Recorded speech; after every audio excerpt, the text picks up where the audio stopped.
out of Disney before he had really delivered him a script. And then they gave him another $5 million up front to direct. So he got $10 million up front before they had really seen anything, before they even had a completed script, and before he had directed the film, which I thought was really awesome. Like, he had this huge success, and now he's going to get a big payday to do this one, based on the success of The Sixth Sense. So good for him. He got a huge payday, and I don't know what his paydays have been post that. I don't know if they kind of scaled it back after Unbreakable wasn't this massive runaway hit that they had probably wanted. But to get $10 million up front, that's good for him. Where are we going to next? Swan Facts? Let's do Swan Facts. I have one that's kind of a fact, but if you have it, I don't want to steal your thunder. But I thought it was really cool, and it kind of ties in with something else. Go for it, and then we will jump into Swan Facts. You want me to throw out what I have? Yeah. This came across in my research. The scene where Joseph plans to shoot David with the gun to show him that he can't be hurt. Yeah.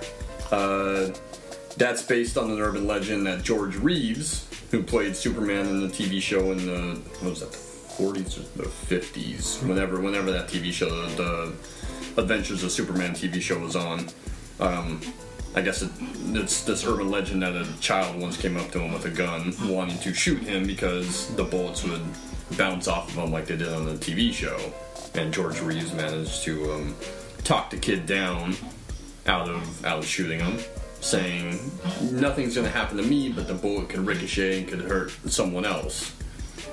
He managed to take the gun away, and I don't know if that's for real or not, but if you've ever seen the movie Hollywoodland with Ben Affleck, where he plays George Reeves, that scene is recreated in the movie where the kid has the gun and wants to shoot him because, you know, bullets will bounce off of him like they did on the TV show, which we know wouldn't have happened. He would have really hurt him by shooting him.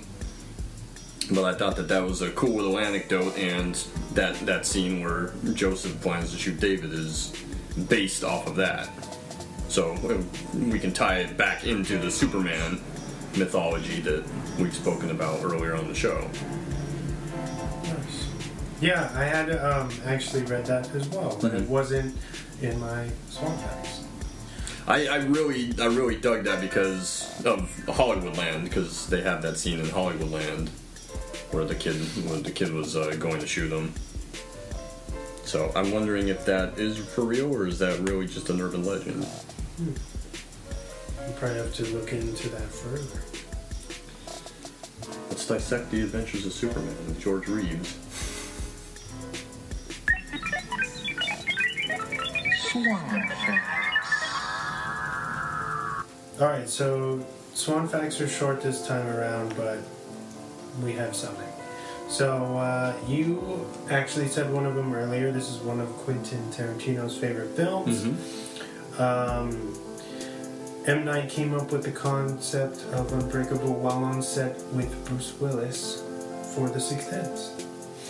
Julianne Moore was offered the role of Audrey Dunn, but turned it down to work on Hannibal.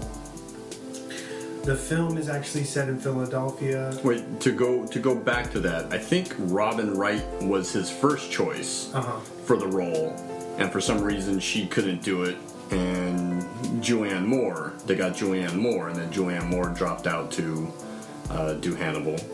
And I think that Robin Wright's schedule opened up, and then they were able to go back to the original actress that he had wanted for the film. Oh, nice. Where was I at? The film is set in Philadelphia, much like a lot of M. Night Shyamalan's films. That's a trademark. Yeah, because he's from Philadelphia, so most of his movies take place in or near Philadelphia. The film is actually shot entirely in sequence. That's cool. Yeah. That's cool. That's kind of a hard thing to do, but especially if you're learning things as the characters themselves are learning things, then it really helps with the development of your character. Are we jumping into the IGN 9 minutes of Unbreakable and Split? Yeah, Split? yeah, play that. All right. Play that. Like, my notes look like they're tapped out or close to. Here it is, guys.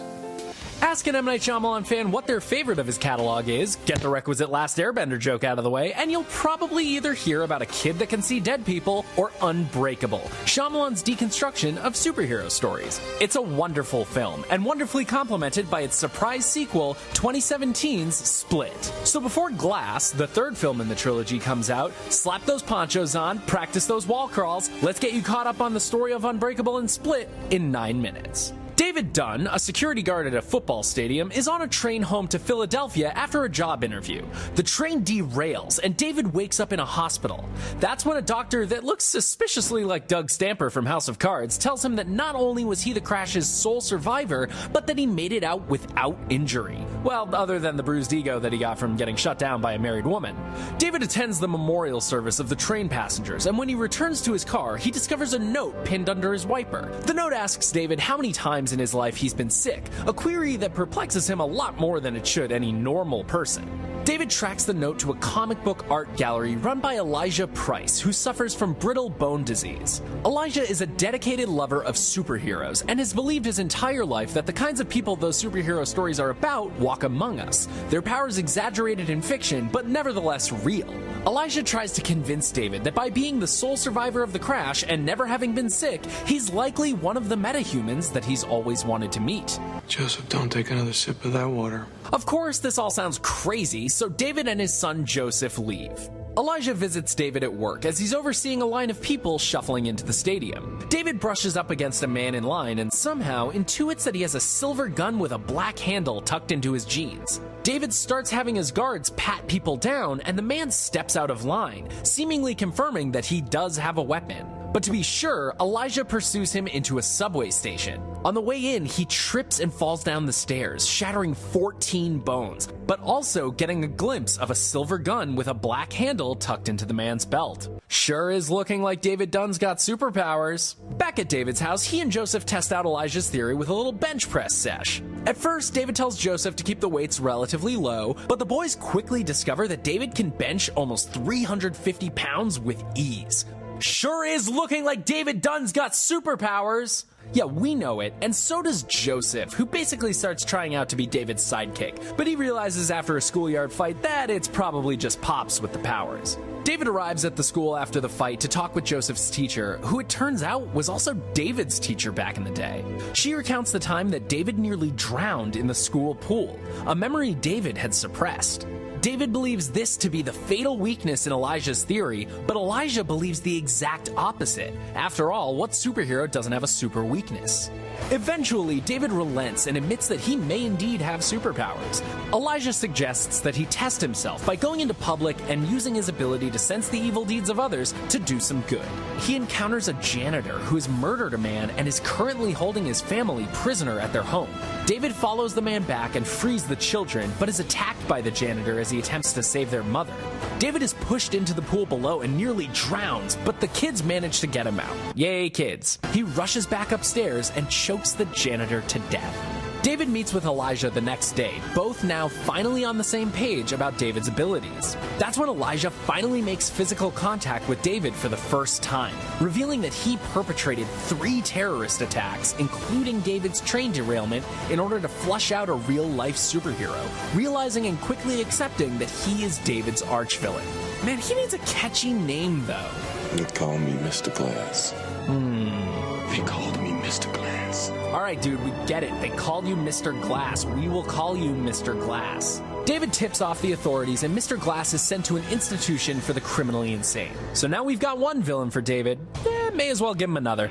And that is where Split comes in. Split picks up with Casey, a reclusive teenager, getting a ride home with classmates Claire and Marcia from Claire's birthday party, which she got guilt invited to. Once the girls are in the car, a man knocks out Claire's dad and chloroforms the girls, bringing them to a prison cell built into some kind of basement. The girls wake up and quickly discover that they are not dealing with a run of run-of-the-mill kidnapper. While it was a stern man with perverted tendencies named Dennis, not that one, that brought them into their cell, it's a matronly woman named Patricia who comes back to check on them. That's right, this kidnapper has a split personality disorder. And it's not just Dennis and Patricia. There are 23 personalities, all fighting for control of the same person, Kevin. Barry, one of Kevin's alters, visits Dr. Fletcher, his longtime psychologist. Like Mr. Glass, Dr. Fletcher believes in the existence of metahumans, and that some people with disorders like Kevin's may actually be metahuman themselves. Despite having asked for an emergency session the night prior, Barry insists that things are fine, which, of course, they aren't. Casey, Claire, and Marcia wake up to find Hedwig, a 9-year-old alter of Kevin's, sitting in the door. I have red socks. Hedwig is the kindest-natured of Kevin's alters and politely informs the girls that something is coming to eviscerate them. Nice kid. I have blue socks too. Something Hedwig says tips the girls off to the fact that their cell may not be as secure as they'd suspected. They find a grate in the ceiling, and Claire manages to escape the room, but Dennis catches her and locks her up by herself. Later on in the basement, Patricia makes a sandwich for Casey and Marcia. Marcia attacks Patricia and makes a break for it, but she doesn't get very far. Before locking her in a room of her own, Patricia tells Marcia that the girls have been chosen because they have never experienced pain or trauma in their lives. But they're about to. Following another panicked email, Barry visits Dr. Fletcher again. But at this point, Dr. Fletcher's too familiar with Kevin's personalities to be tricked, because it's actually the devious Dennis persona in control, not Barry. Dr. Fletcher mentions that Dennis and Patricia were banned from the light for their fanatical belief in a superpowered 24th alter of Kevin's, the Beast. Casey starts to form a bond with Hedwig, who she believes could be her only way out. He tells her that he's the only alter with the ability to take the light as the presiding personality whenever he wants, which is why Dennis and Patricia are using him, to keep the other alters at bay as they await the arrival of the Beast. Casey knows that once the Beast shows up, it's game over. So later, she convinces Hedwig to bring her to his room, where she hopes to escape through a window that he's mentioned. Unfortunately, that window is just a dinky drawing, but after being treated to some of Hedwig's sick dance moves, Casey gets Hedwig to show her his walkie-talkie, which she steals away from him and unsuccessfully uses to call for help before Patricia takes the light back and locks Casey back up. After receiving a flurry of emails from the alters, Dr. Fletcher finally visits Dennis, who brings her into his kitchen to talk. And surprise, that was a silly move. Dr. Fletcher finds Claire in a locked room just before Dennis knocks her out. With everything, under control, Dennis leaves, heading to the place where he and Patricia believe they can bring forth the Beast, an empty train car. And bring forth the Beast they do. The Beast returns just as Dr. Fletcher finishes scribbling something on a piece of paper. He gives her one hell of a fatality before moving on to make a meal out of Marcia and Claire. Yeah, literally. Meanwhile, Casey is able to escape her room and finds video diaries for all 23 of Kevin's personalities. In one of them, she notices a set of keys on the wall, which she takes, moving on to get Marcia and Claire. Casey gets to the girls too late, but manages to lock the Beast up. But of course, deadbolts are no match for the Beast. He escapes and goes after Casey, who has just found Dr. Fletcher's note. It seems that the Beast's weakness is hearing his true full name. Everyone will come! Casey says the name aloud, and Kevin takes the light for the first time in nearly 3 years. He implores Casey to get his shotgun and kill him. She grabs the weapon, but the Beast takes the light back, attacks, and chases her into a cell. Despite being shot twice at close range, the Beast pulls the cell bars apart. But as he's going in for the kill, he notices that Casey has a number of scars from self-harm. The Beast, who values pain and suffering as purity, deems her worthy of life and leaves her alone. In a diner, a news report recounts Casey's ordeal with Kevin, dubbing him and his many personalities the Horde. A woman in the diner notes that this reminds her of another criminal with a catchy nickname. What was his name again? They called me Mr. Glass. Yeah, we remember. And so does David Dunn, who realizes immediately that he may have a new supervillain to battle. And that's what Glass is all about. David will attempt to hunt down the Beast, but Elijah is going to do what he does best. Be sinister and probably manipulate the heck out of both of them. That's a pretty good breakdown of both films. They're pretty detailed in the plot. Yeah, and pretty fast. Yeah. He kind of knocks it out and sets it up for Glass, which is what this episode is kind of falling into. Anything else? Are we all done? I think I'm done. I think I have made all the points I wanted to make talking about this movie. Any last words? God, I love this movie. I really do, and like I said, I think the thing that